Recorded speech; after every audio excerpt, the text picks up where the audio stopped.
Hello friends, ఈరోజు మనం టేస్టీగా నాటుకోడి కర్రీని ఎలా తయారు చేయాలో తెలుసుకుందామా. ముందుగా బాండీలో ఆయిల్ వేసుకొని తరిగిన 3 ఉల్లిపాయలను వేసుకోవాలి.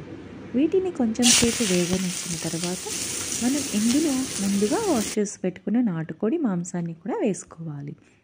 దీన్ని కొంచెం సేపు మూత పెట్టి మగ్గనివ్వాలి. ఇప్పుడు మనం చెక్క, మొగ్గ, 2 స్పూన్ల ధనియాలని చక్కగా వేయించుకొని మిక్సీలోకి వేసుకోవాలి.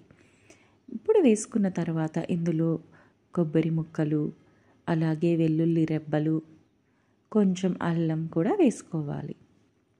వేసుకొని చక్కగా మిక్సీ పట్టుకొని ఈ పొడిని పక్కన పెట్టుకోవాలి. ఇప్పుడు మన మాంసం అయితే కొంచెం మగ్గింది కదండి. ఇందులో ఇప్పుడు చిటికెడు పసుపు, 1 టేబుల్ స్పూన్ కారం, 1/2 టేబుల్ స్పూన్ సాల్ట్ వేసుకోవాలి.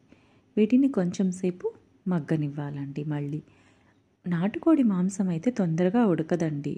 సో టైం తీసుకుంటుంది కాబట్టి మీరు హడావిడిగా అయితే మసాలా వేసుకోకండి. ఇప్పుడు తగినన్ని వాటర్ని అయితే వేసుకోవాలి. ముక్కలు మునిగేలా వేసుకోవాలండి. మీకు గ్రేవీగా కావాలనుకుంటే ఈ విధంగా వేసుకుంటే సరిపోతుంది. లేదా ఎక్కువ చారుగా కావాలనుకుంటే ఇంకొంచెం వాటర్ని ఎక్కువ వేసుకోండి. మన నాటుకోడి మాంసం అయితే చూడండి ఆల్మోస్ట్ దగ్గరికి వచ్చింది కదండి ఉడకడానికి.